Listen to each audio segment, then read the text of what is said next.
नमस्कार, हम छी ललित नारायण झा और अपने लोगन के बहुत बहुत स्वागत कर रहा छी एखन विजय चौक संसद भवन के सामने से।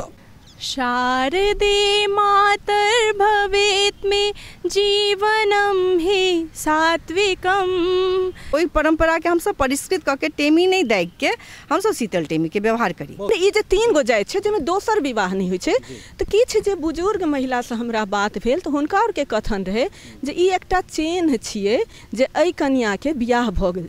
अब महानगर में आबि के अहाँ सब अखनो हम सब पूछब के बात होते तो ये तो बहुत मतलब दुखद है। एही पार आहे कमला नैहर हमार राम ओही पार ठाढ़ छै डोलिया कहर।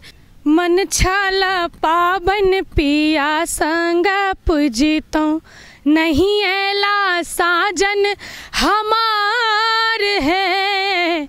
मन छल पाबन बलम संग पूजितो नहीं ऐला बालम हमार है। मन छल पाबन पिया संग पूजितो। अहाँ जे काज कर रहल छी तारीफ एकर जते करू से कम।